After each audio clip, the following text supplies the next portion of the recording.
iTunes is the best. Search. You meant search now? You want me to display results? Oh, okay, hold on. I wasn't ready. You wanted that sometime today? What? Oh, man, I don't understand this at all. How am I supposed to work? iTunes is terrible. I just picture iTunes as yelling at the rest of the computer, like, everybody just shut up for a second. I'm trying to find a song here. Hold on. It's quiet. I got this. It's so bad. I don't know. And yet I can't avoid using it because I have to be able to check up the feed for when a show posts, make sure it goes to iTunes. Because if it doesn't go to iTunes, we don't have listeners. Oh, God. So to make up for me being forced to use iTunes on my own personal computer, somebody who's listening to this should head over to it and rate and review the show just to make me feel better. Speaking of that. Yes. Before we launch into any discussion, I know you asked this question via Twitter.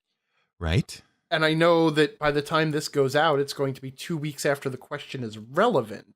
Correct. But you and I did notice a sudden surge in listenership over the past week or so. We certainly did. Yeah. I'm going to say we suddenly in one moment picked up half again as many listeners as we've had before. And, and it has stayed that way for an entire week now. I'm not complaining. I'm absolutely not complaining. The only reason that it raises my eyebrows is because for that sort of quick gain, somebody somewhere must have linked us who had some big audience. And depending on who it is, I would love to say thank you. Yeah. But we're really just curious. If you just started listening to the show in the past week, 3 weeks ago, if you started listening to the show in this past month from the time you're listening to this, there you go. And you want to leave us a comment, tell us how you heard about our show. And you know what? If you started listening beforehand and you have an answer other than, I heard about it because I follow Angry, or I heard about it because I follow Fiddleback, leave that in the comments too. I'd love to know how people are actually discovering our show.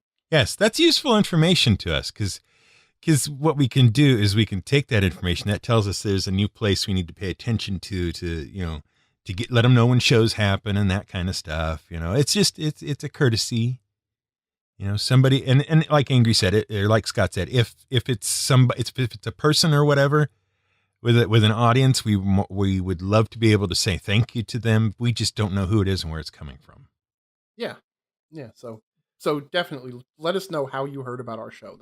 That's our survey question of the week. There you go. And also, so that it's a little more survey. Also, tell us your favorite flavor of pocky. That's a thing, right? Hockey or pocky? Pocky. Hockey with an H. Hockey. No, pocky with a P. Pocky with a P. Okay, your New York accent is messing with my Northwest American ears. My New York accent confuses P's with H's? Yeah, for some reason. I don't know why. You ask them. Okay. Anyway. I don't know. That is the candy sticks, though, right? The Japanese candy sticks that all the weeaboos are obsessed with? Yeah. That was correct usage of weeaboo, right? Sure. Go with that. I don't know. Letters to you specifically, right? I don't need to hear about that stuff. Or the otaku. What are you people? Yeah. Here we go. Good things are coming, I can tell. Yeah, it's going to be great. Next week's episode, we noticed a drop in listenership of approximately half again as much as we started with. We've lost listeners. If you stop listening to our show, could you let us know why? Just drop in and tell us why. Oh, jeez. Oh, dear. Okay. I don't know what's going on, but I want you to explain something to me. Okay. Why was there a legally distinct Grix in your feed the other day? Oh, it's legally distinct from Grick. Yes. It was not a Grick. Or a Grell. No, Grells are the brains, right? I'm if you're in Hackmaster, Grells are like weirdo dwarves or elves. Or Grells or Grelves? No, Grells. Really? Yeah, I think that's what Hackmaster does for the elves, the kind of elves you might get in deep dark places that are perhaps counter to what you might consider to be a normal elf.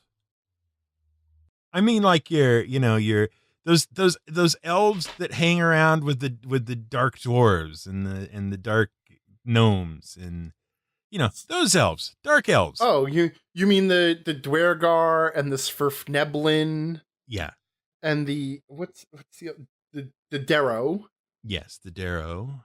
Yeah, Svirfneblin. I feel like we're drifting. Right. What were we talking about? Why there was a thing that was clearly not a Grick in your feed the other day? Oh, I was showing off. Oh, you were. Yeah, I picked up the miniature painting thing again. Nice. Because back last Christmas, not this past Christmas, but the Christmas before, Mm-hmm. Tiny bought me the Reaper Bones Learn to Paint Miniatures kit, Oh, level 1, because that there's was 2 levels. that was nice of Tiny. She bought me an extremely frustrating hobby. And expensive. It's actually, you know what? I'm going to say the Reaper miniatures are very affordable. Uh-huh. It's a couple of bucks for a miniature. Their paints aren't too expensive. And the Learn to Paint kit came with 3 miniatures and all the paints you need to get started, and also a pretty decent palette of paints. And then and it teaches you like basic stuff like base coats and like doing washes or inking, and then doing dry brushing. And then the other one teaches you how to do layering and blending, for like smooth surfaces, how to create shadows and stuff. Hmm. And so I started doing it, and I actually produced some miniatures that I was pretty darn proud of. I think you've seen the pictures of that mimic that I did. Yes. That was quite good. Yeah, and I had some help on that one because I also Oh. started watching a YouTube channel at the time, Dr. Faust's Painting Clinic. Oh. Um, whoops. Oh, that's damn it, that's not the link. No, that's not. That's not the link.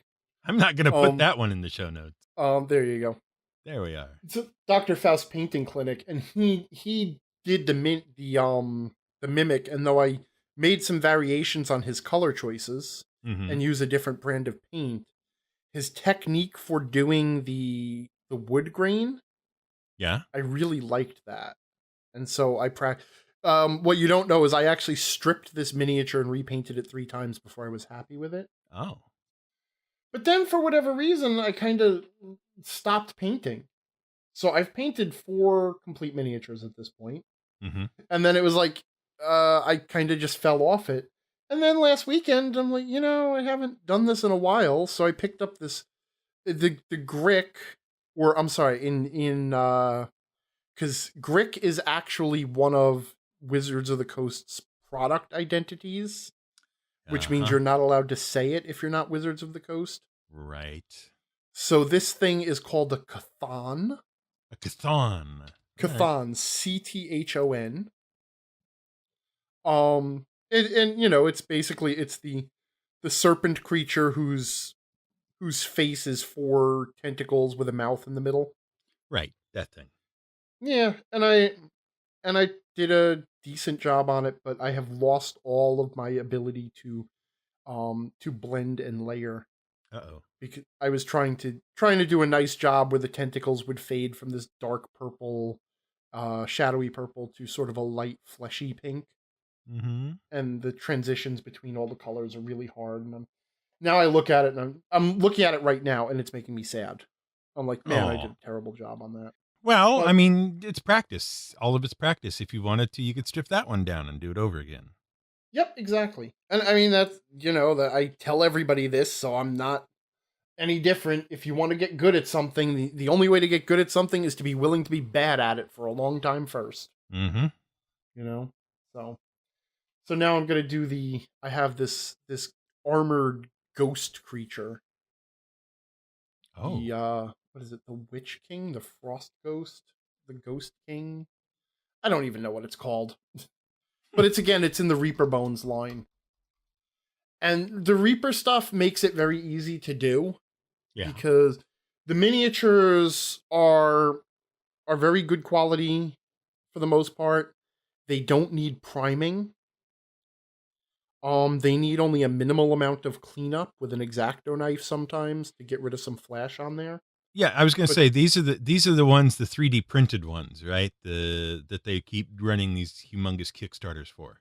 are they 3D printed? They're all No, they plastic, can't right? be because they have mold lines on them. I know because I've cleaned mold lines off of them. I See, don't think they're 3D printed. I thought that was the whole point of the Bones line. No, I think the Bones line was just it's just because of they were using a different type of plastic with a different molding and sculpting procedure that held more detail, but it was cheaper. Um yeah, today's quality is far superior to those. Reaper's Bones meet that sweet spot where low price intersects with incredible detail. All the fiddly bits you love. I think it's just their manufacturing process because I know they have mold lines because I have cleaned them off. Okay, And yeah. 3D printing does not leave mold All right, lines. I might be confused. But yeah, this is the line that they started throwing out on Kickstarter, Mm-hmm. where everybody suddenly decided that they were going to become miniature painters. Mm-hmm. You know, because there's this Kickstarter, you get like 70 miniatures for, $20 and hooray, and then we're all going to support it on Kickstarter. And then everybody ended up with these bags of miniatures and painted 2 of them and then realized that painting miniatures is actually still hard. Yeah. I know lots of people who have jumped in on one or the other of these Bones Kickstarters, right? Not one Yeah. of them has painted everything they've got. Some of them haven't even started painting the first batch and are now 3 Kickstarters deep. Right?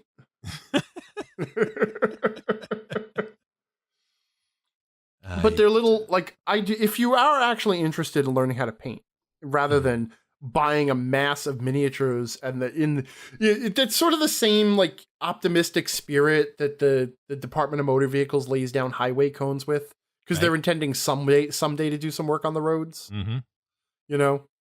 So it's the same thing with buying the Reaper Bones Kickstarter thing. You're never going to paint all those.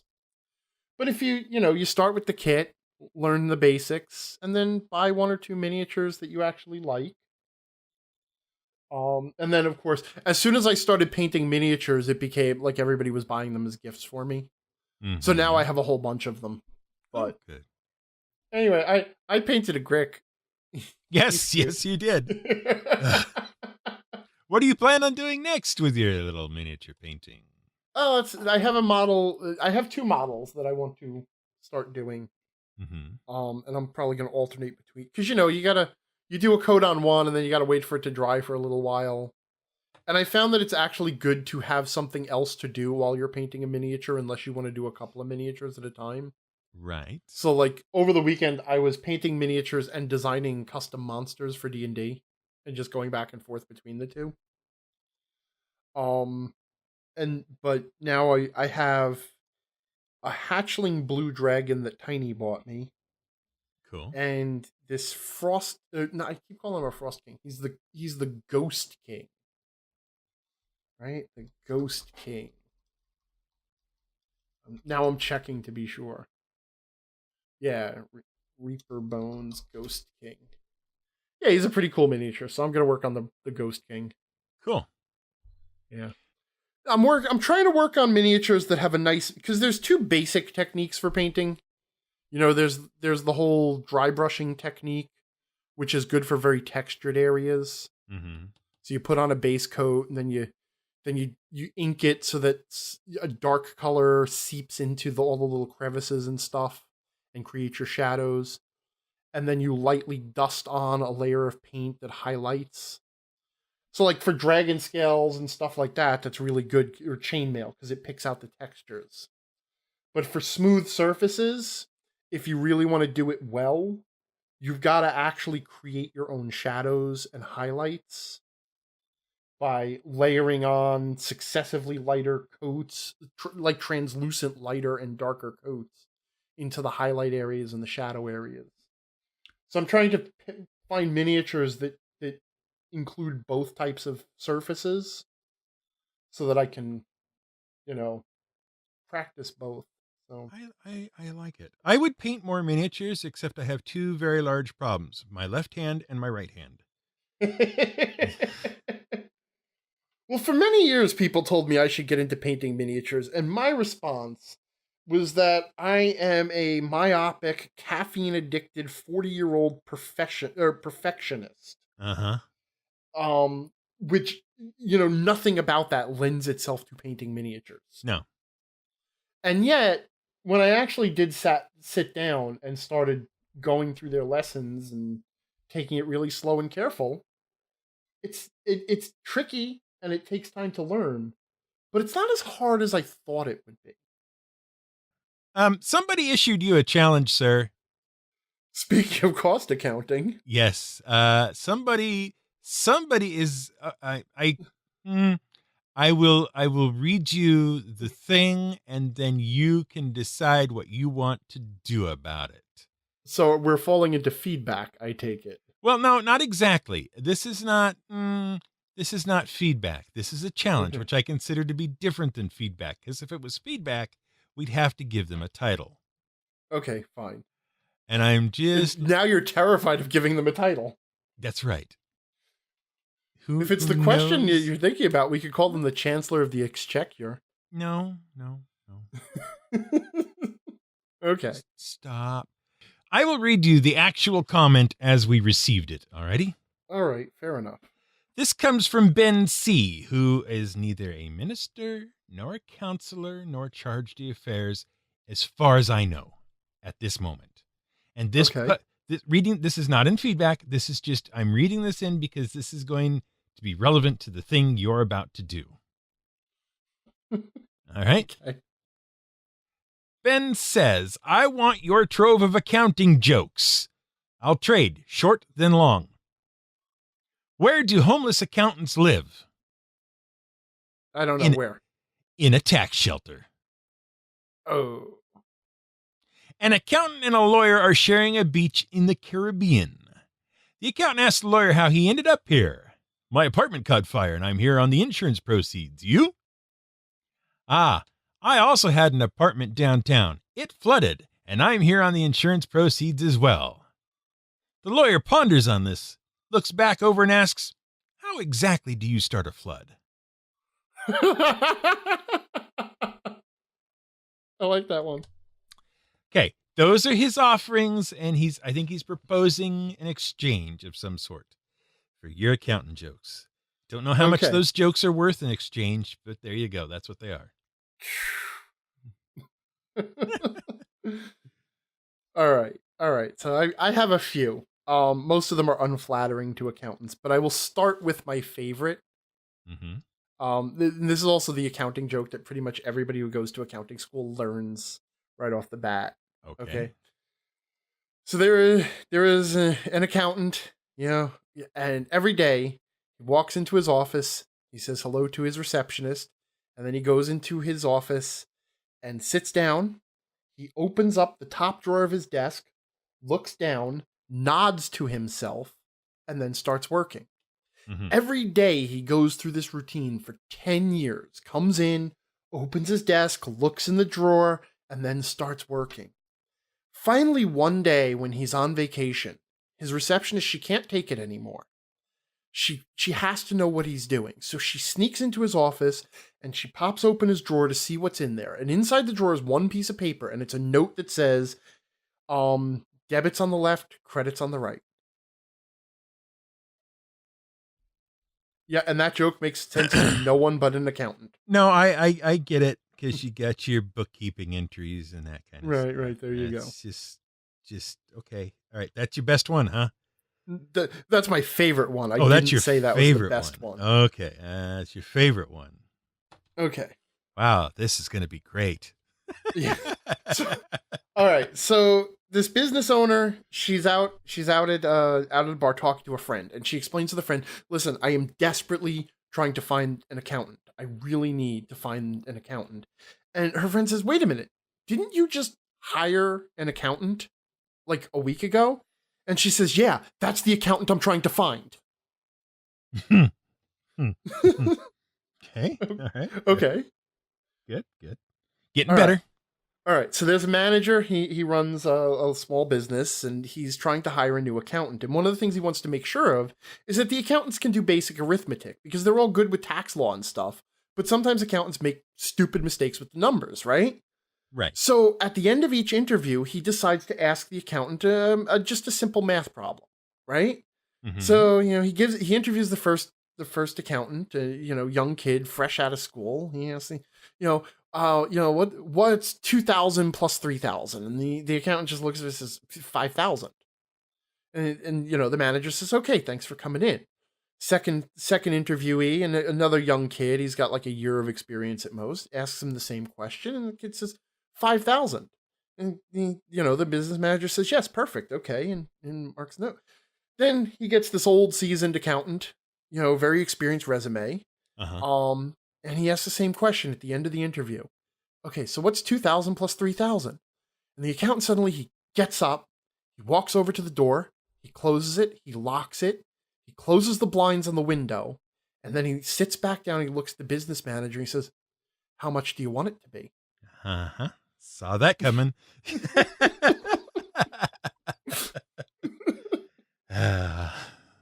All right, so this accountant is having trouble sleeping, and he goes to his doctor and says, I'm having a real problem falling asleep at night. I can't. The doctor says, have you tried counting sheep? And the accountant says, yes, I have. And the problem is, I get to a high number, and then I make a mistake, and it takes me 3 hours to find the mistake. All right. Okay. All right. And finally, all right, this woman goes to a doctor, and the doctor runs all sorts of tests based on her symptoms and calls her back in a week later and says, listen, I have really bad news. I've run these tests. You have a chronic illness. You have 6 months to live. And the woman says, oh no, that's terrible. What should I do? And the doctor says, marry an accountant. And the woman says, will that help me live longer? And the doctor says, no, but it'll feel longer. Minister Commodore wrote into the website on episode 22, The Gentleman's Dilemma. He wanted to know, what do you old school guys think about the Renaissance? Now, I know your tendency is going to be start answering things about, well, it was a brilliant time for the French, blah, blah, blah. No. Well, I would have said Italians, but... Well, okay, whatever. I enjoy high-grade intellectual cocaine.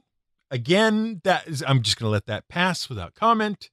And so I love a lot that's come out of the OSR blogs. Now we have some context here. This is OSR stands for Old School Renaissance, right? Mm-hmm. Or Old School Revival. I thought it was the Old School Revival. That's what I thought too. Yeah, whatever. Either or. That's the Renaissance is even more pretentious. Holy crap. Yeah, it's it's probably changed to ye oldie schooly Renaissance. Right? I don't know. For a group of people who refuse to evolve after 40 years, they really have a high opinion of themselves. They do. All right. So what do we think about it? That's what I think about it. It's I look. It's neat, and occasionally a very interesting thing will come out of it. Some of their mechanics are interesting. I do check out occasionally. They have a lot of discussion sites, and I've been drawn into a few of them. But at the end of the day, I kind of, I don't know. Okay, honestly, here's my opinion. My opinion is, if the human race had the same basic drives as the OSR people, we'd still be sitting in a cave arguing about whether rocks were edible. Okay?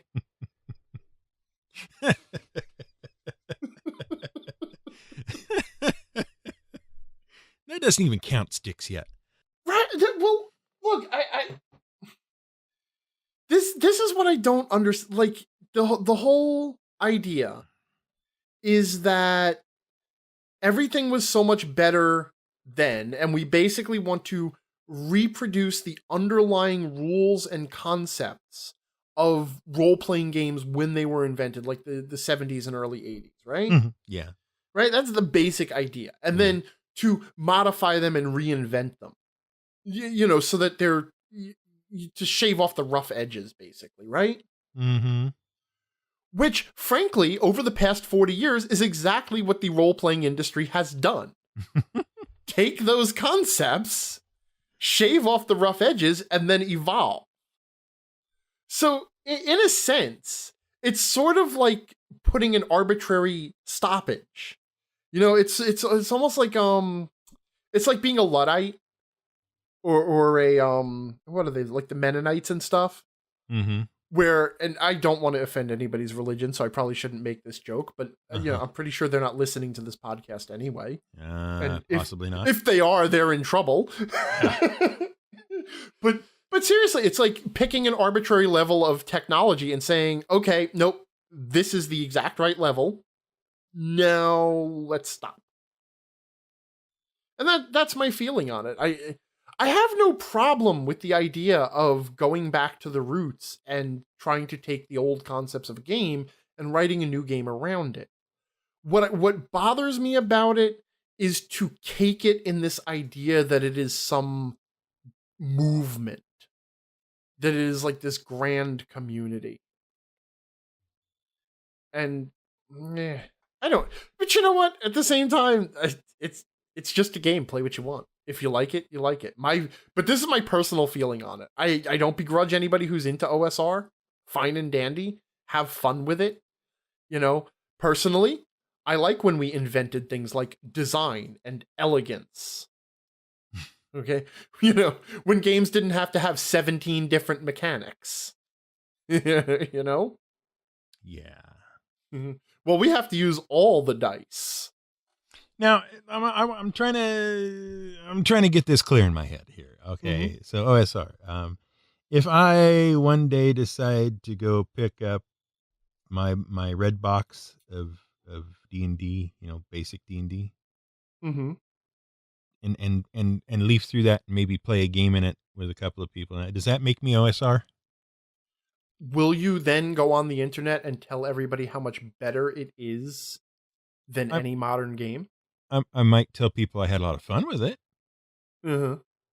But will you insist that it was the pinnacle of gaming evolution? No, I don't think so. That's where we should have stopped. No. Yeah. See, Okay. no, you don't get to be OSR. Okay. Now, how far back do I have to go to be in the realm of OSR? Is 3.5 far enough? Oh, hell no. Oh, okay. All right. Okay. All right. That's fine. Well, you know what? Actually, that's an interesting question because one of the OSR games that I actually did try to run for a while, for a short while, 3 months, my standard period of running a game, was Basic Fantasy RPG. Which was basically, what if we took the core D20 rules, the core D20 mechanic, and just put it into first edition AD&D. So that everything is on the same die roll, and then after that, like hang the rest of the game off that. Yeah. And it was kind of a neat little de-evolution, and that's what it strikes me as. It strikes me as those people who like try to take a game like Dark Souls and then de-evolve it into a 2D pixel-based game. Have you seen those games, the de-evolution type games? Yeah, I have seen a few, yeah. Like, could we make Metroid Prime as a 2D game? Never played them because, well, that doesn't interest me. Yeah. All right. I'm with you. Okay. I'm up to speed. The OSR people are the equivalent of the what the hell was the diet? The diet that we're only going to eat what cavemen ate. Oh, the paleo diet thing? Yeah, that's it. It's the paleo diet. Yeah. Okay. All right. Yeah. Fine. Yeah. Okay. That's the answer to that. And next week, I'll be the one in trouble in the feedback. Yeah, I'm sure.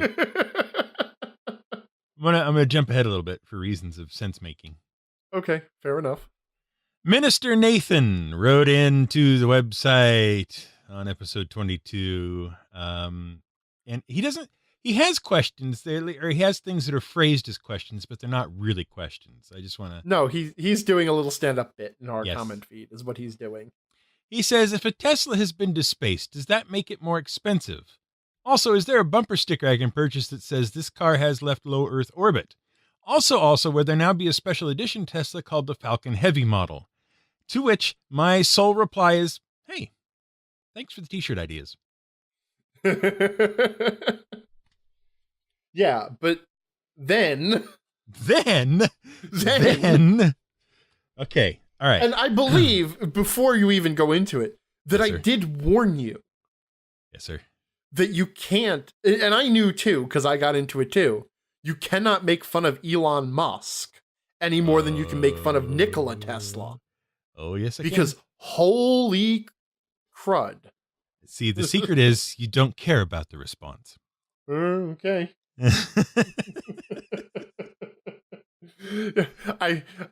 Considering the research you had us doing, Yeah. clearly you care a little. I care about accuracy, sir. I do not care Yeah. about the response. She wouldn't drag me down with No, you're going with me.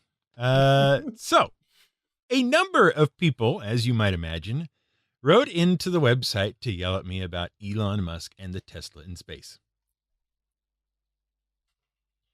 I am not going to name names. I am merely going to point things out.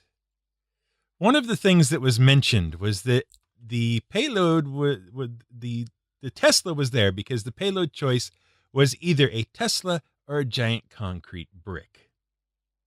That they had to have something of some weight in that rocket to test it on its maiden flight, right? Mm-hmm. Yeah. More importantly, Mm-hmm. and this is important because I did figure out my one objection. Yes. So I want to point this out. Many people also took the time to explain why the Tesla was the logical, cost-effective, business practical, scientifically practical choice over a block of concrete. Uh-huh. And I just want that to be remembered because after I distance myself from your little rant, which Right. I'm going to do, Mm-hmm. I will have one thing to add to all of those people. Okay. All right. Anyway, and now with that, I am sitting on my thumbs and letting you go to town. Okay. I would like to begin by pointing out several things. First off, there is no evidence that concrete block has ever been used to test a rocket that I can find. Primarily, this is because the cubic foot weight of a block of concrete is 130 to 150 pounds per cubic foot. Give or take, a little bit on the mix, how you mix it and that kind of stuff, right? Mm-hmm. On the other hand, I did find several references to what do they call it? They call that a mass simulator, okay? Mm-hmm. I did find several references to something called a mass simulator, which is used to test rockets and things.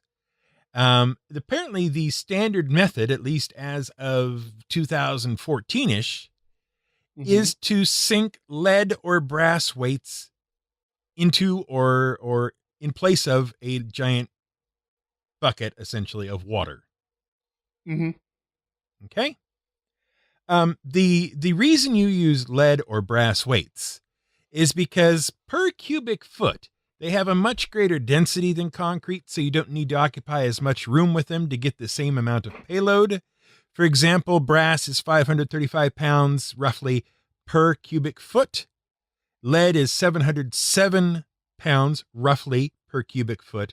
Those are much smaller overall volume of material to get the same weight effect as an actual payload in the vehicle, the launch vehicle would be. In fact, oftentimes when they do these things, it really is just a big bucket of water in there. All right. Mm-hmm. that they put in, and that's what they test with. Bucket in the figurative Yes, in the figurative sense, right? Because someone's going to correct you on this too. Sure. Also, what happens is if they have a payload in mind for subsequent launches of a particular rocket system, like they're putting up let's say they intend to put up a satellite, a communication satellite later on, okay? What they will test with is a dummy satellite that is the proper size and the proper weight, but nothing inside weight distribution. Yeah, weight distribution, but nothing inside it is actually functional satellite parts, really. Okay? It's just a big dummy satellite looking thing. And they will test the rockets with that. Okay? Now, if you can produce proof that giant concrete block has been used, please do so in the comments for this show. Okay? Because a number of you seem to have latched onto this whole concrete block thing. And that's fine. If you've read it somewhere and you can produce the proof that you read it wherever you read it at, I will happily admit that, okay, maybe a concrete block was one of the choices. Except there is a report out. Let me see here. Which window have I got it in? Yes, there is a report out. I found this particular reference on GeekWire. I believe it's also been up on Business Insider, perhaps. Anyway, the point being this. The report is from a former NASA official, Ms. or Mrs. or whatever, Lori Garver. Okay? The report is that Elon Musk came to NASA and said, would you like to put a payload, an actual working, useful, scientifically appropriate payload inside the Falcon when we launch it for free?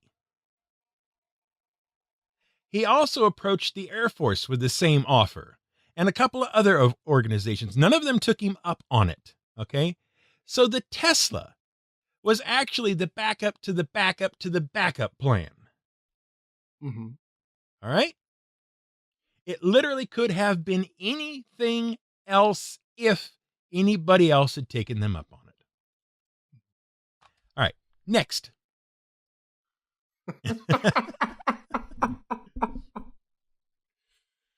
Next. What do you suppose happens to any theoretical concrete block that gets put up into space in the same manner as the Tesla has been put up into space? Me? It's in space. No, it is not. Okay. What happens is it all comes back down. So there's no giant concrete blocks running around up there. There's no heavy mass simulators running around up there. It all comes back, okay? Right. Furthermore, it's not that difficult to make the decision to push the car back into a decaying orbit so that it burns up essentially in Earth's atmosphere and does not then wander around the solar system. Okay? People do that all the time, more or less. So either the test payload comes back or the test payload is allowed to decay in orbit if it has been deployed. One of the two, right? They do not get launched into a permanent low Earth orbit. That is not the method of doing it. They also don't get launched into a solar system orbit, one that makes it essentially another item in our solar system going around outside of the Earth's immediate gravitational field. Okay? That doesn't happen. Responsible testing and launching requires that you actually clean up after yourself. All right? That's the general agreement amongst those who launch rockets and things. Space agencies all over the world have an agreement, which I temporarily have forgotten the name of. but it essentially stipulates that you don't just leave crap up there if you're testing it. Okay.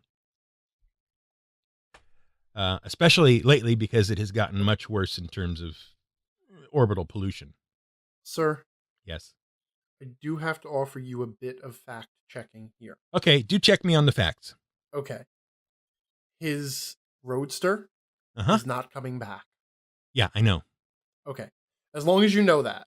Yes, Okay. that's my complaint. You either bring the choices are bring it back or have it in a decaying orbit. Right, which is essentially bringing it back. Right. So it's just one way or another, it's destroyed. Okay. And his Roadster is not doing either of those two things. Nope. Okay. That's my point there. Now, where else was I going with this? Oh, yes. Let me get the right window. Right. NASA instilled a new position in their organization last year. Last year, or year before last, whatever. Anyway, called the Planetary Protection Officer. Now, as goofy as that sounds, what it's really about is making sure that we don't contaminate other places and other places don't contaminate us. Right. Okay? In a planetary sense. All right? The person who runs it, let me see what her name is. Pratt, somebody. The current officer of planetary protection? Yes. Lisa Pratt. Yeah. She's an astrobiologist, professor at Indiana, or had been a professor at Indiana University's Department of Earth and Atmospheric Sciences. She's the new planetary protection officer, was named in January, and formally started the job in early February. Now, the position oversees NASA activities to ensure that they do not contaminate other worlds with terrestrial life or risk contaminating the Earth with any extraterrestrial life forms. Mm-hmm. Or with, did I say extraterrestrial life? Yeah, I meant terrestrial life and then extraterrestrial life forms. All right. Anyway, the point is, she is not at all happy that there is a Tesla Roadster running around up there. All right. It's a heliocentric orbit. All right. It goes beyond the orbit of Mars and all that. She's not happy with that up there. Because the problem is, it doesn't seem as if reasonable protocols and processes have been followed to put that payload out there. Mm-hmm. All right. And there was not, apparently, according to her, a lot of consultation with NASA about how to do this, where to do this, why to do this in this manner. Mm-hmm. All right. So, her office received many questions about NASA's role in planetary protection for the SpaceX Falcon Heavy mission. And she replied that their role was little or nothing. They supported the launch, but they did not have a planetary protection plan in place. Mm-hmm. Okay? Now, I'm done presenting evidence. Okay. I'm done presenting evidence that the Roadster in space is a bad idea. I am now prepared to receive your complaints. Okay. All right.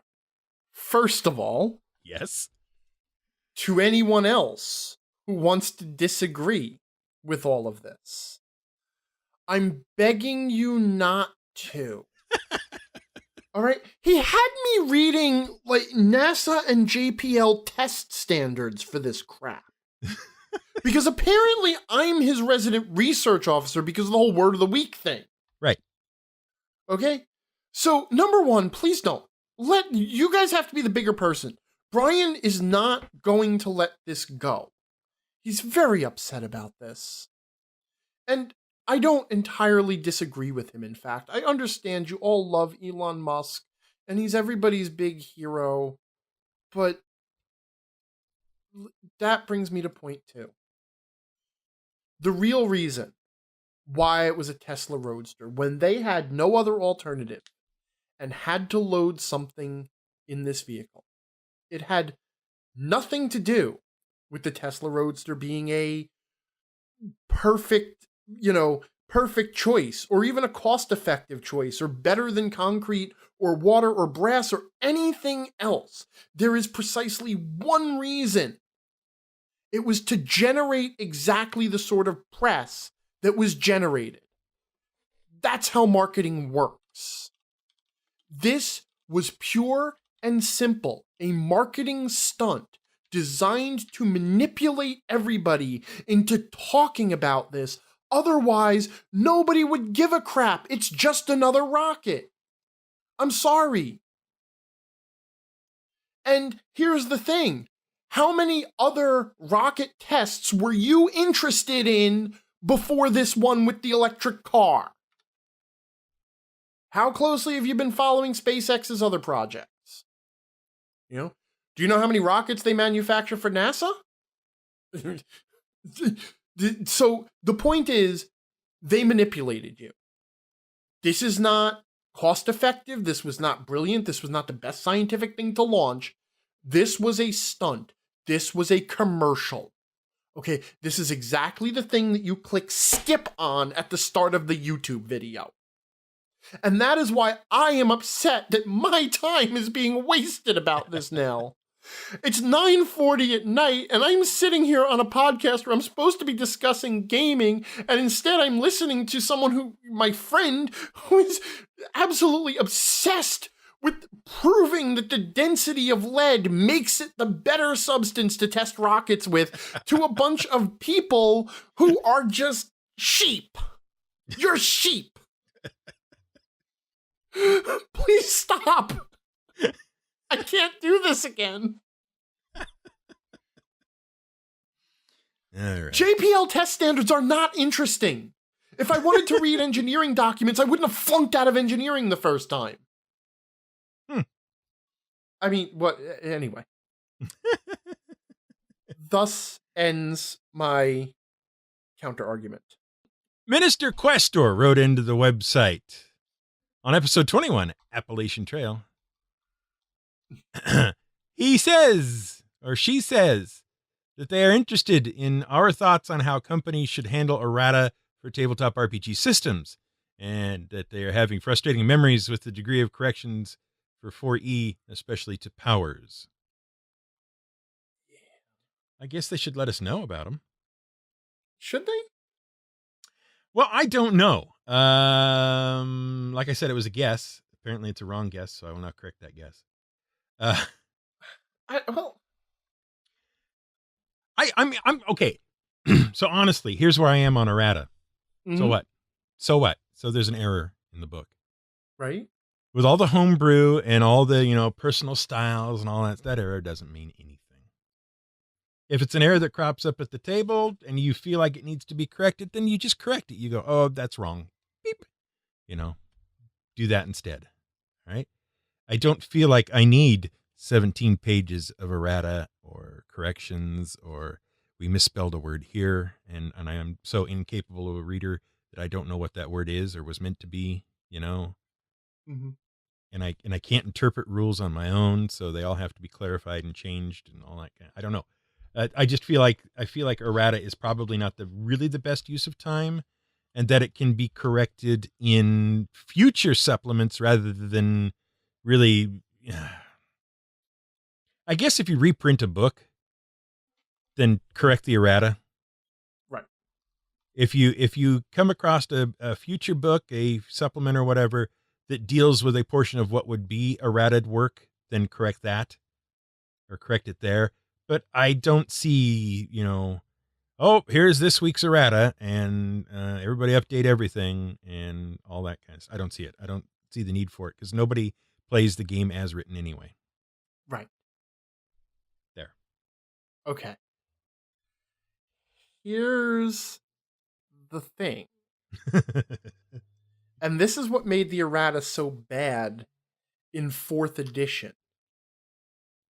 Okay? Mm-hmm. They weren't correcting errors. An error is a misspelling. Or very occasionally, it is a bit of like an unclear wording or ambiguous wording. Okay. And if stuff like that crops up and it is really affecting a lot of people, I am all for them putting out and maintaining a page for errata. After all, we have the internet, you might as well, right? But what they were doing with 4th edition was tweaking and redesigning the game. Okay, they weren't releasing erratas. They weren't fixing errors or problems. They were releasing patches in the same way that World of Warcraft would patch things.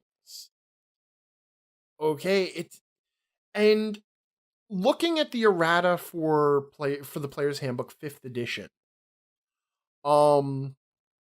They have one page of errata. And it is primarily correcting minor wording errors or tweaks, misspellings, things like that, things that were left out of the book. There are 1 or 2 elements where they are clearly trying to fix a bigger problem. Like the whole and this has been an ongoing issue with the whole unarmed strike and monk weapons and how they interact with sneak attacks and all that stuff, and just showing how all of that was very clumsily done. Okay. There's also places where they weren't using the proper wording. Like there were places where it was like it should have said you can do this once per after taking a short rest or whatever, and in a few places they said once per day, which shows that they sort of clumsily revised things, because once they had a terminology for what once per day mechanically meant, they missed fixing that. Whatever. So most of it just appears to be clumsiness and stuff. I'm okay with that. Most people aren't going to bother. Most people don't care. Okay, I don't have the errata. I had to go look it up. It's not like I have a printout of the errata next to my player's handbook. Mm-hmm. And quite frankly, I think you shouldn't need it anyway. Because the whole part of it, as you, Brian, said, the whole point of the game is that you have a person with a human brain who is adjudicating the game, who can adapt to these situations. And it all comes back to a complaint. I think you and I have made this on the show. I don't know if we've gotten around to it on the show. I know we've complained about it personally between us.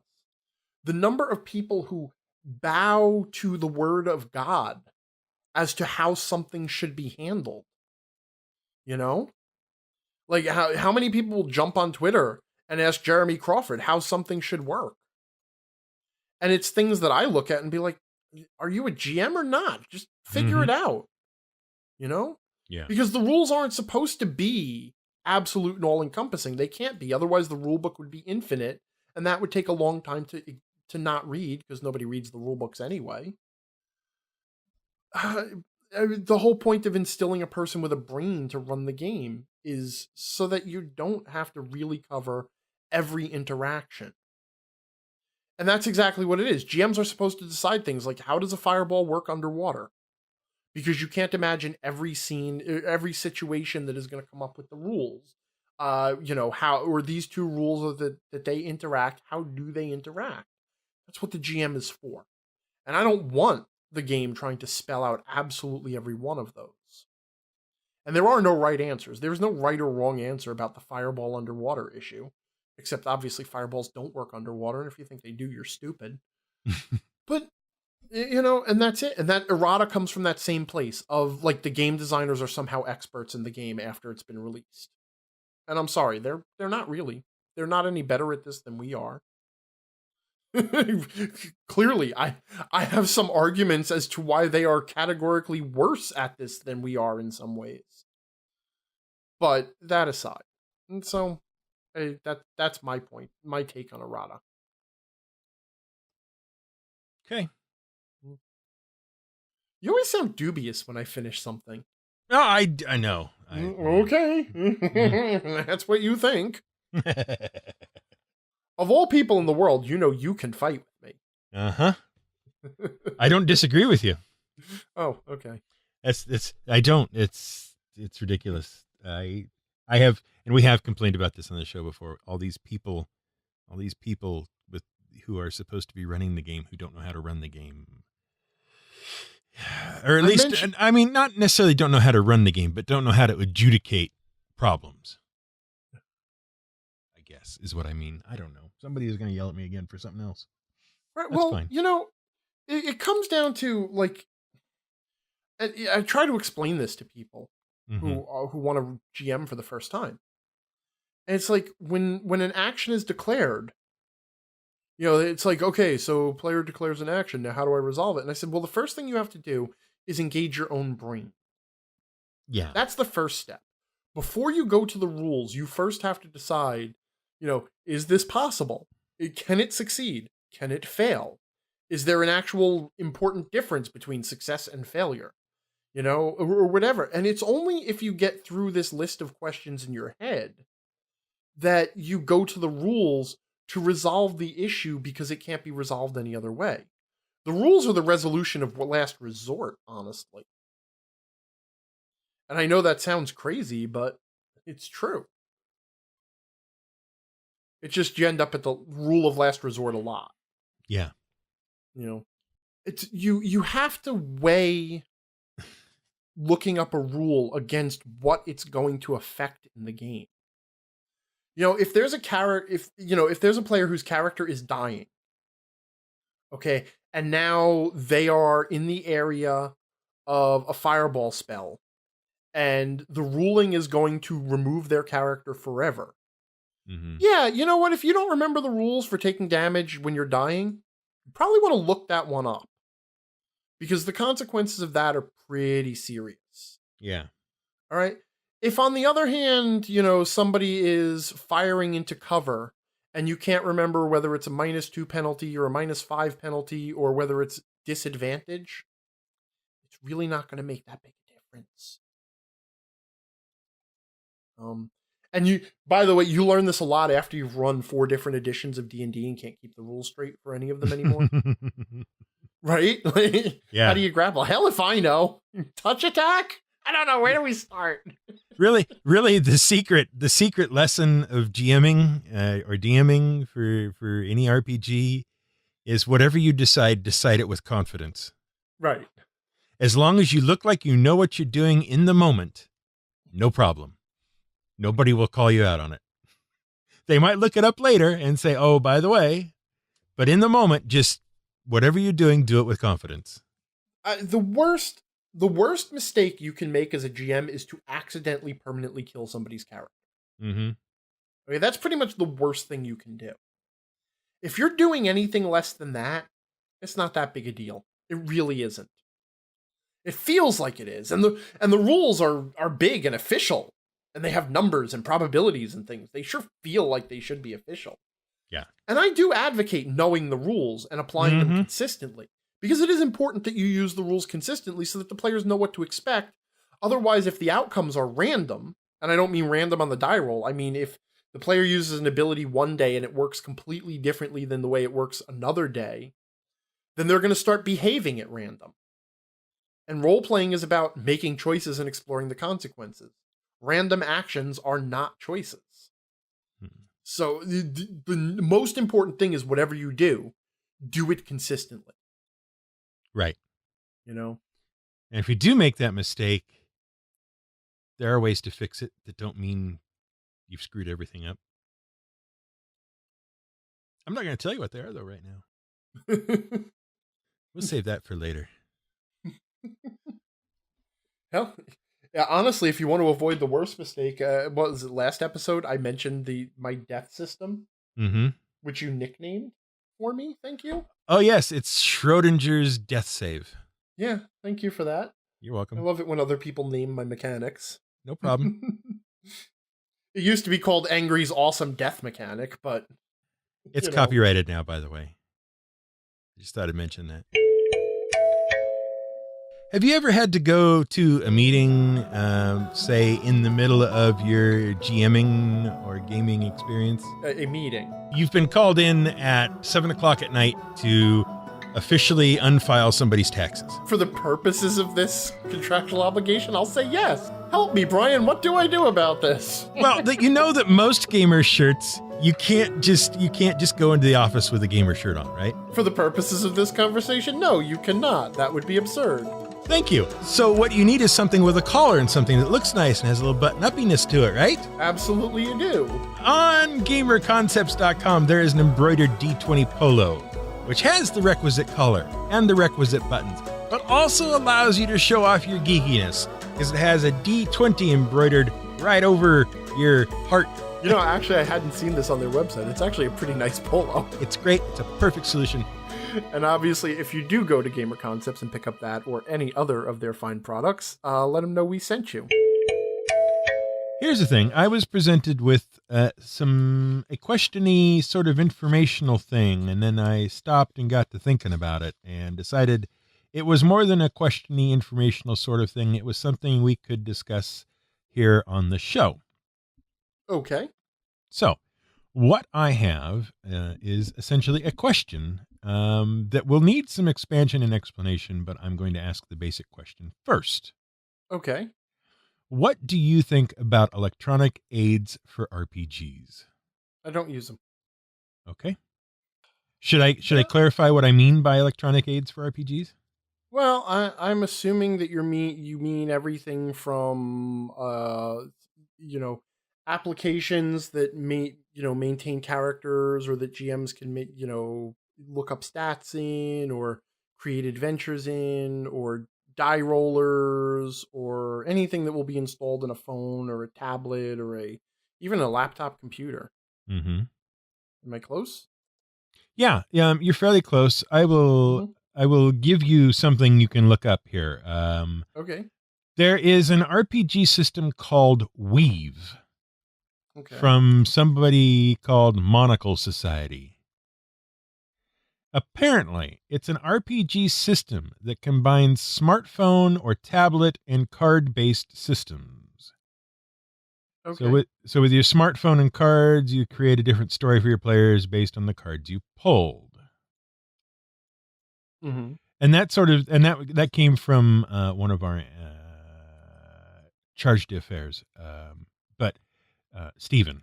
But that got me thinking about other things like dice rollers and character trackers and that kind of stuff that you see a lot of nowadays from various things. Mm-hmm. I might even throw in electronic PDFs of character sheets and whatnot that are stored purely online. Okay. Or on your device, whatever. So that's the kind of thing we're talking about. Does that change your sentiments any? I have two issues with the electronic aids. Okay. And actually devices in general. Okay. And they're actually two very different issues. Okay. The first one is that the more things that you put in front of a player or a GM, the more their attention is divided between those things. Okay? And people will insist that they can multitask. Mm-hmm. And that they can find things more quickly on a tablet or whatever. Okay?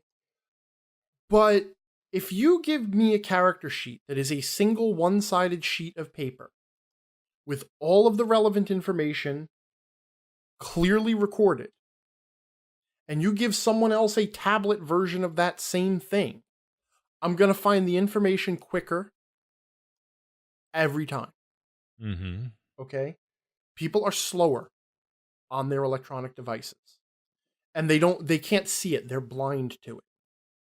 And when people are using an electronic device to look something up, they are disengaged. The actual looking at electronic screens, there are a number of studies that document the effects that this has on your brain. It throws off everything from your ability to sleep to like your serotonin production. Uh-huh. Okay? There are reasons not to look at a screen, to get away from screens. Okay, I think, as you know, was it CGP Grey who did the 7 reasons to be miserable, or 7 ways to stay miserable, or whatever it was. I believe so. Yeah, because he touched on that too.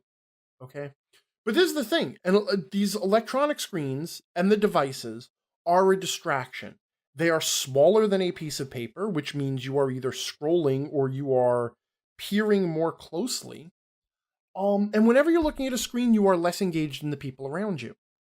And if anybody has ever had a conversation with someone while they're on their phone looking something up, you know that the answers they are giving you are just not as full or engaged. Even if they're talking to you, even if you say, whatever.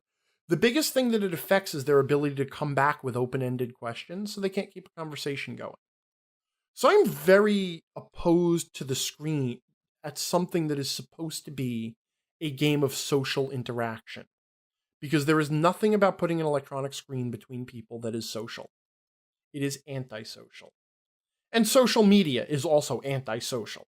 It is the opposite of social. So that's my first objection.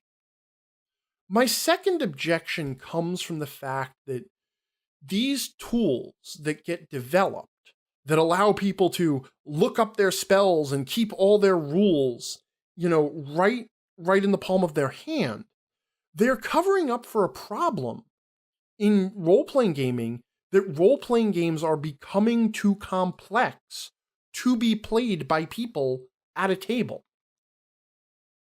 And that is not something that I want to see grow. As soon as you're building your character building app, like I'm looking at this, you mentioned this Weave thing, and I'm looking at Geek and Sundry's article on Weave from November 15th, 2017. Okay. And one of the things it says is that the innovative format is extremely accessible to new players and storytellers no matter how experienced. Instead of being bogged down by rulebooks, handbooks, and supplement while trying to navigate an overwhelming character sheet, Weave promises that players can create characters in 7 minutes and get playing in 15 minutes. Yeah, that's fantastic, but you shouldn't need an electronic tool to do that. Okay, what really needs to be done is somebody needs to fix the approachability problem of role-playing games. You know? Mm-hmm. Like, and this is the thing, like, when people play board games, generally speaking, you don't see people using electronic tools. There are a few board games that take advantage of it, but when people crack open a board game, most of the time people put their electronics away because they're engaged with the game itself. So I have for these reasons, I do not like electronic tools at my table, and I do not like the movement toward more electronic tools in gaming. I think we need to be moving away from the need for them. Okay, I think it's solving a problem in reverse. It's solving a problem by adding a new problem to fix it. What about things like what is it, D&D Beyond? Which, okay, admittedly, hard to tell what it actually is, but appears to be, an online character It's building reference device right. thing. It's searchable core rules in a character builder. Okay? Why are your core rules so complex that I need a computer to run search algorithms for me to find anything? Here's my first question. Why are there so many tiny rules in these role-playing games that a person can't keep them in their head? You know? What page is the wealth by level table on? Who cares? Well, okay. No, you know what? In all seriousness, that's a valid point. But the valid counterpoint is that's an away from the table thing. Mm. If you want to give me an electronic tool for building encounters or building characters, yeah, you know what? I can be okay with that, which is why I won't argue like, fillable PDFs as electronic tools. As long as you can print them out. Okay. You know? I'm not, when I'm running a game, I'm not looking up the wealth by level table. That's something that I use when I'm in my office planning a game. Just like when the players are leveling up their characters, then they're referencing the information. Which is why, for example, I got a question recently from someone. This is related, I swear. I'm not just randomly changing the subject because I'm uncomfortable. I Okay. got a question from someone recently, and he's having a problem with his group because his players don't want to learn the rules, which fine and dandy. There's a lot of rules. Why should you want to learn them? And one of the problems he has is that they can't even grasp calculating their attack bonus. And as I'm reading that line in the email, and I'm sorry if this is your email, I don't mean to call you out. As I'm reading that line in the email, I'm saying, why are they calculating their attack bonus every time? Like, why are you not calculating your attack bonus once when you level up? And then you fill it in on the character sheet so that you don't have to do the math every time. That's the point of the character sheet, right? Mm-hmm. And the thing is, what really happens, and this is very obvious in D&D, and I started noticing this when I started looking at their equipment section and thinking about how I could change it. Even the character sheet is really poorly designed. It doesn't have blanks for the information you actually need at the table. Mm-hmm. You know, if you're wielding a longsword in 5th edition D&D, that longsword is versatile, which means if you wield it with one hand, you do d8 of damage plus your strength modifier. If you wield it in two hands, you do a d10 worth of damage plus your strength modifier. Okay? And the idea is that a player can actually switch between the two stances. You know, they can drop their shield and sacrifice some defense for attack, which is actually a cool little tactical choice. It's not a huge tactical choice, but it's a cool one, right? Sure. I've had players do that, and I think that's cool. There's no way to record that on the character sheet without recording 2 separate entries for your longsword, because there's no blank for weapon traits. Even though there are weapon traits that do come up during the game, but do not necessarily come up every time. And, you know, part of the problem with games like D&D is that you have you have character abilities that amount to a block of text, which gives some highly situational benefit. And then the characters have piles of them. And it's like, why? Why would you design your game that way? You know? Yeah, it's cool to have a lot of abilities, but once you get above a certain level, I mean, high-level wizards, high-level spellcasters, they can't even remember in their head all the spells they have. Like, in order to choose a spell, they actually have to look down their spell list and be like, okay, what can I cast now?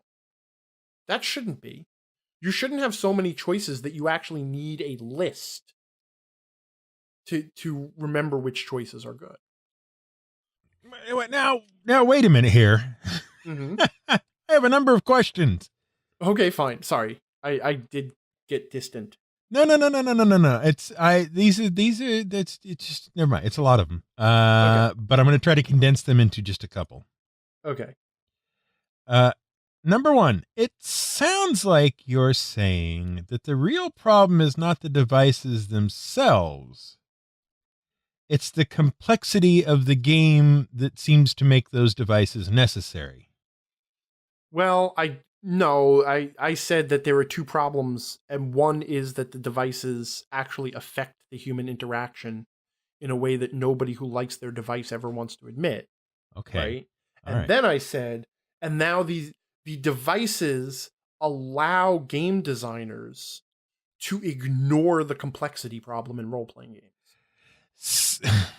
Okay, well then that's even worse, because it sounds like what you're now saying is that the devices enable game designers who shouldn't be designing games to design games. Yeah, that's a fair statement.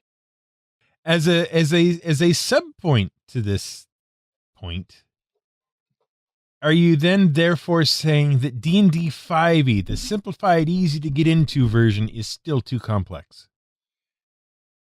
Yes, I am. Not like the simple basic rules at the heart of it are not very complicated. Mm-hmm. Nor is the concept of a role-playing game itself. But what does complicate the game is once you start digging down into the minutia of things like spells and character abilities and class abilities and racial abilities, that, like I said, every one of them has to be expressed as a block of text that applies to a specific situation and modifies things in a specific way. Some of those are easy to keep track of on the character sheet, like the bard gets to add half their proficiency bonus to skills that they're not trained in. That's easy enough to record, or it would be if if the skills sheet was designed a little bit better, you know. But then you get to something like the fighter has expertise dice, right? And the fighter has X many expertise dice, and they can gain what, 3 different talents, each of which allows them to spend expertise dice in certain situations in different ways, right? And so each of Mhm. those things have to be remembered or spelled out. And they grow as the character grows. So that the list of things that the player has to know, those little tiny rules, let's call them rules exceptions or rules chunks. All those tiny little rules chunks add up over time. Okay? And that is something that electronic devices are actually really good for, because you can click a button on your character sheet that says, okay, this is my expertise. Now I can look up how expertise works. Click, bip, okay, right, and you roll a D, and I have these abilities. Click, okay, that ability. Okay, I want to use my expertise dice to use my interposing shield or whatever. I don't know an ability off the top of my head. Electronic devices are very good at facilitating that kind of thing because you can very easily click a button and get a rule. And I think that's bad for gaming.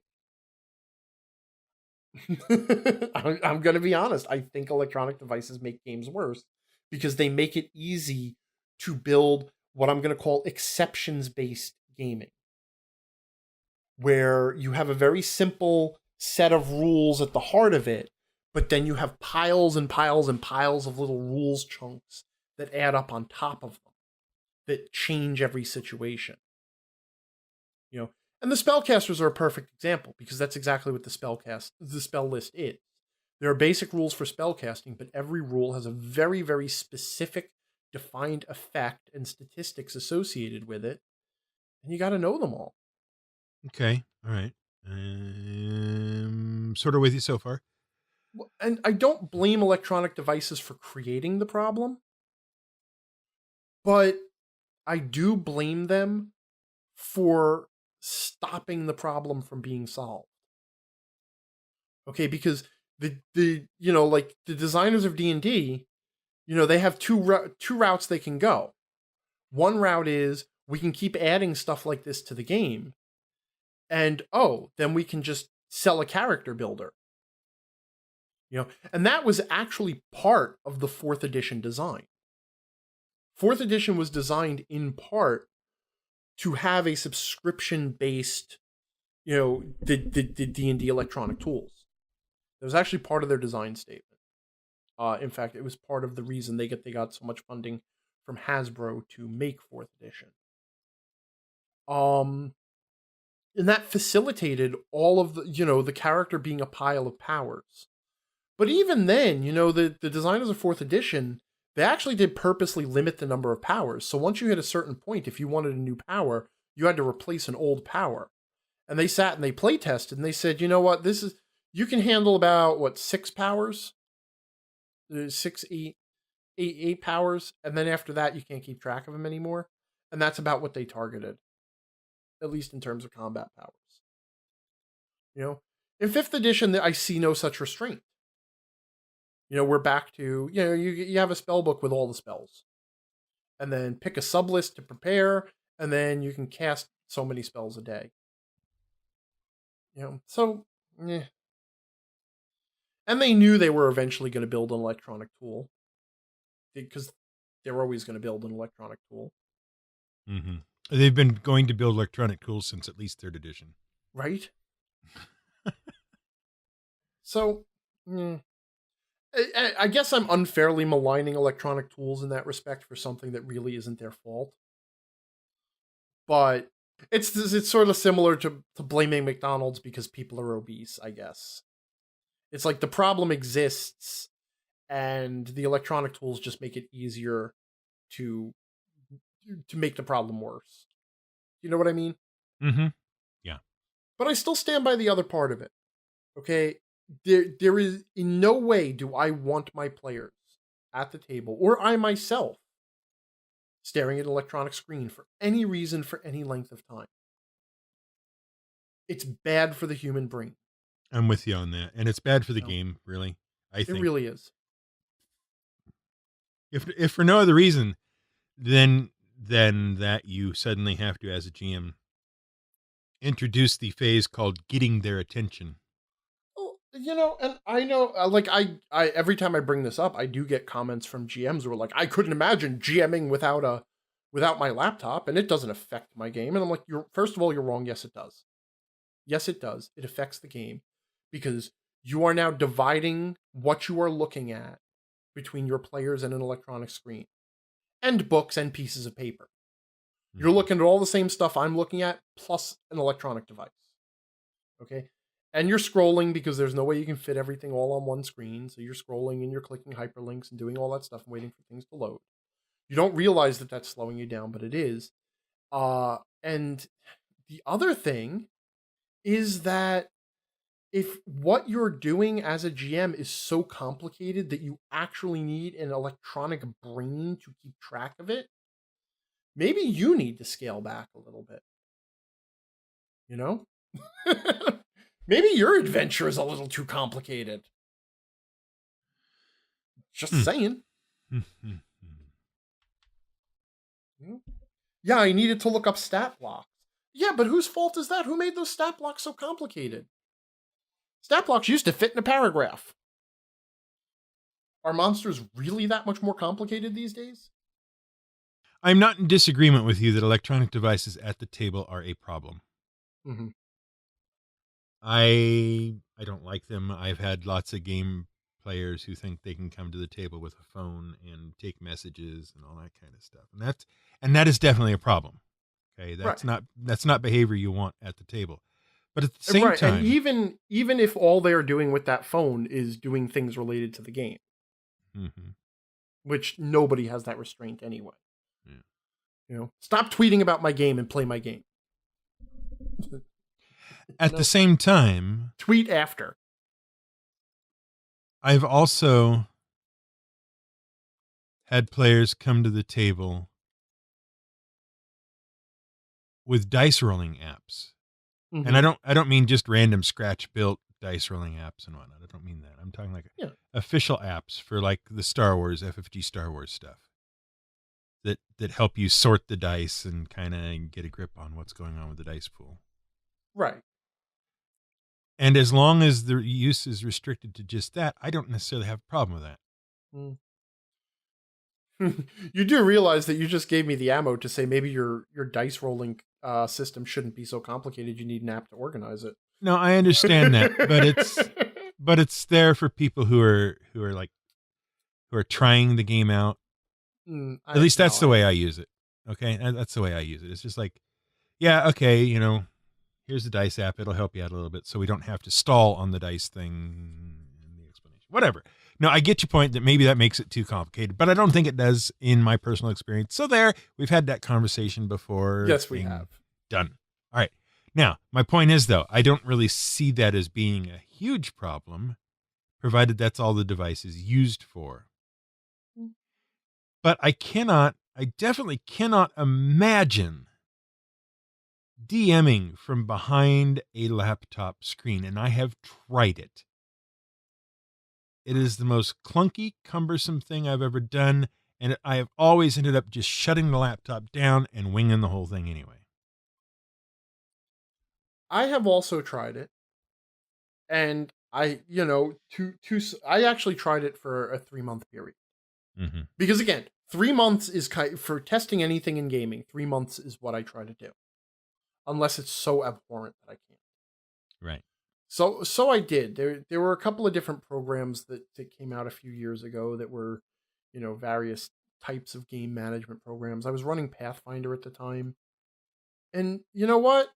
In their way, they did what they were meant to do.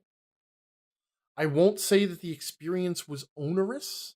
I'll say they worked. But looking at it as objectively as possible, they didn't get me anything. It wasn't like I was doing things any faster, even after 3 months of using it. So, but what I have also noticed, because I have been a player at a table where the GM is running from a laptop, and that's miserable. Because you don't have your GM's full attention. And that's a terrible feeling. Your players should have your full attention. Okay? And their body language and the way they're engaging with the game and the energy level you bring to the game are vitally important to making that game fun. There is no way to run a game from behind a laptop and be high energy. None. Gaming is a social hobby first and foremost. The social aspects are more important than pretty much anything else. It's all interaction between human beings. That's how the game works. Anything that even remotely interferes with that doesn't belong in the game. It really doesn't. How's your Kingdom Hearts playing going? Oh. Well, I had an interesting thought today based on what's been going on. Yeah. So I'll tell the story first, and then I will share the interesting thought. Okay? Okay. So I have finished the first Kingdom Hearts game on this collection of the final, really, really final this time, HD remasters of all the Kingdom Hearts games. Mm-hmm. There are two primary games in the Kingdom Hearts series. Kingdom Hearts 1 and Kingdom Hearts 2. Sure. Okay? And like the basic they're an action adventure game where it is a combination of role-playing game characters and Disney characters traveling back and forth between Disney worlds, which are being consumed by the darkness and evil in people's hearts known as the Heartless. Except in the second one when it's the nobodies who are doing all the badness. But that's neither here nor there. However, there are a ridiculous number of spin-off games and side games and interquels and prequels and stuff that have been released on various consoles other than the main consoles. And this collection includes all of them, or most of them. Okay, and in between Kingdom Hearts 1 and 2, there was a game called Kingdom Hearts Chain of Memories, which was originally a Game Boy Advanced game, which I never played on the Game Boy Advanced. But when they remastered it for the PlayStation and other consoles in these collections, they completely changed the mechanics of the game, or at least somewhat changed the mechanics of the game. The original game was a card game, where instead of playing combat out by, pressing a button and your character swings an oversized key to kill an enemy, because, he wields a sword that's shaped like a key, because that makes sense. Mm-hmm. Instead of doing that, you would play attack cards that had certain values, and the enemies would have certain attack cards of certain values, and the interaction of those values would determine the outcome. There was still movement. You still had to move around the battlefield and position yourself right. And you had different abilities that were different cards, and you could dodge and stuff like that. But every button press is playing a card from a hand of cards that you can assemble, and then when you run out of cards, you recycle the cards. Okay? And the rules, how this game actually works, because the game appears to play just like Kingdom Hearts, where you're running around on a map fighting these little enemies, and you press the button and you're attacking, except that you have this pile of cards in the lower left hand corner that you cycle through, and if you just hammer on the button, you'll just play the cards as they come off your deck, right? But what you're really supposed to do is watch the enemy's cards and watch your position and play your cards strategically and build combos and do this and that. See, so it's like you're playing an action card game. Okay. It's like if you were playing Magic the Gathering while also dodging bullets. Right. The game includes, it must have been like a freaking 40 minutes of tutorial to explain this system. And this is the revamped system. I did not play the original. My understanding is it is similar, but it was more turn-based. unless, you know, it's an action game where your button presses don't actually launch attacks, but they play cards that make attacks, and then you have to cycle through the right cards and select the right cards for the right moments before you play the attacks and combo them and chain them together and do this and do that and do the other thing. Okay? It is very, very difficult to understand what is actually going on. Okay? There are the rules seem simple. It's like if an enemy has a card active and they're making an attack with that card, and you play a card of a higher value, you interrupt their attack and your attack goes off, right? Mm-hmm. And if you have an attack card and you're playing an attack and then the enemy plays a higher level value attack, they interrupt your attack. Okay? But what happens is like some attacks take longer to actually go off. So you play if you're just swinging your sword and you swing it with a certain high value, the enemy really can't play another card to interrupt it because there's just not enough time. Your sword swing comes out almost immediately. But if you're casting a complicated spell, the enemy has more time to interrupt before the spell goes off. So you have to balance all of that out, and then you can also activate special abilities by chaining certain cards together, and when you chain certain cards together, the value is additive, so it's harder to break those combinations. And you have to keep track of the positions of all the enemies and which enemy is currently having a card, and only one enemy actually has a card at a time, even though there's 6 or 7 enemies flying around the screen, and that took me a while to figure out. And I'm getting good at it, but I'm still not entirely sure that I can explain all the strategy. I'm gradually figuring it out. What I don't know is why I'm sticking with the game. Because it's an unpleasant action logic puzzle. And the worst part is the plot isn't even remotely satisfying. Because the plot is basically the main character from the first game is having his memories disassembled because the enemies captured him and want to destroy him. Uh-huh. So you're playing through all the scenes of the first game, or scenes based on the first game. You're going through all the same Disney worlds. You go through Wonderland and Agrabah and Monstro the Whale and all that stuff, just like you did in the first game. Except you keep having these cutscenes where the main character's like, I can't remember anything anymore. I don't remember who these people are. Yeah, gosh, I don't remember who they are either. Because Donald is there too. And that's every friggin' cutscene. And this is the game. So I don't understand why I'm sticking with it. Except for this bloody mindedness where I am eventually going to master the strategy. Okay? I seem to recall you saying last episode when you were talking about the Kingdom Hearts thing that I wasn't going to touch the side games. Yeah, that you weren't going to mess with those side games. I got curious. Uh-huh. I'm I'll try it. I'll try Chain of Memories. It's the next one. Because what happened, the cutscene at the start of the second game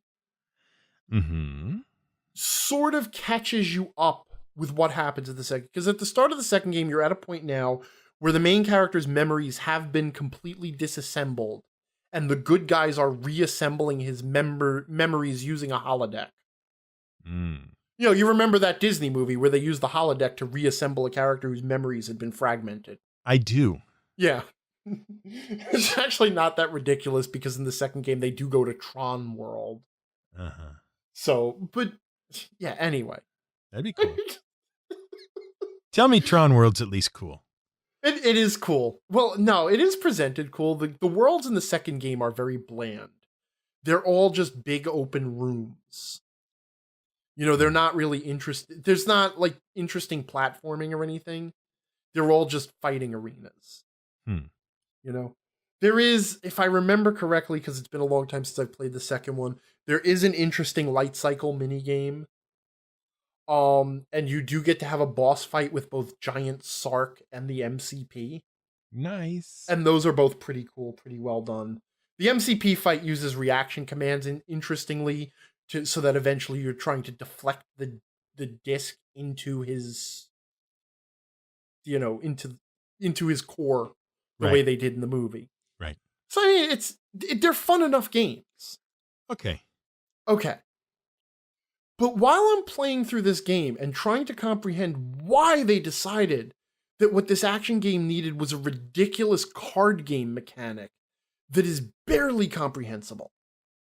Okay, and please don't, by the way, please don't leave feedback saying, oh, the mechanic is very simple to understand. Yes, it is eventually simple to understand. You do eventually start to understand the rules. It's just implementing those rules and using them to form a strategy is a bit complicated, okay? But here's my thought. Imagine if, so let's take Dungeons and Dragons. Okay? Every action you have is based on a d20 roll, right? Roll a d20, add a modifier, success, fail. Okay. Imagine if instead of a d20, you had a deck of 20 cards numbered 1 to 20. Face up in your hand. Whenever you take an action, you can play any of the cards in your hand. And that's your d20 roll. And then you add the modifiers, just like that's what you rolled on the d20. You add the modifiers and whatever, and if it's a 20, then it's a natural critical hit. If you play the 20 card, it's a crit if it's an attack, right? Mm-hmm. You cannot reshuffle that deck of cards and refresh it until you've played them all. Mm-hmm. Or I don't know, long rest, end of the adventure, whatever. A, I feel like I've seen something like that, and B, you certainly will mess with the probability curve, won't you? Well, yeah, of course. I mean, obviously, you're going to mess with. Well, I mean, yes and no. Okay, because probabilities on a d20 are linear. Mm-hmm. So, if you rolled a d20 an infinite number of times, you would get an exactly equal distribution of 1s, 2s, 3s, 4s, 5s, whatever. Right. But so the probabilities on the game are based on you're going to roll 1-1 and 1-2 and 1-3 and 1-4 and so on and so forth. So from the raw probability standpoint, no, you're not really messing with the probability at all. Right. You're actually simulating what if you had an infinite number of die rolls in a role-playing game. Which is sort of the ideal on which the probability math is based. Right? Sure. But you're not. See, with your card system, you can't roll the same number twice or more. Right. Not in a row. Not in a row. Until you've refreshed all your cards, you cannot roll the same number twice. So once you've spent the 20, that is the only 20 you're going to have until you can refresh your hand. Right, which means at some point, you are going to have to knowingly and consciously play a 1. Right. Yeah. I feel like even that is a problem. But because my tendency would be to fail on a lot of unimportant things. Right. Oh, I'm going to check this room to see if the door is locked. Oh, I got a 1. Okay. But you still have to have a GM there who is deciding what actually requires and not requires a die roll. Right. And obviously the GM is supposed to assess, can the action succeed? Can the action fail? Is there a cost or consequence related to failure? And yeah, you're right. You would try to manage your die rolls based on the perceived importance and unimportance of the roll and the cost or consequence of failing. But, and I'm not, look, it's just a weird thought. I'm not saying, let's go out and make a role-playing game based on this. But it would be an interesting exercise to see how players would play that. Yes, I agree. It would be an interesting exercise. Mm. I do agree to that. I just wonder, tinker with it. Put it in your game you're not writing. Hell no. I'm not wrecking the game I'm not writing with something like this garbage. I think I'm not writing an excellent role-playing game here, but what it really needs to be is more similar to the most hated Kingdom Hearts interquel ever made. And I know that's not true because someone's going to bring up what Recoded or Dream Drop Distance, or I can't remember what the one everybody hated was. I think it was Recoded. Any one of 100 others. There are. All right. Well, it has some merit, I Yeah. suppose. I just, Well, I just feel like I would need more time to figure out what that merit is, and we're out of time.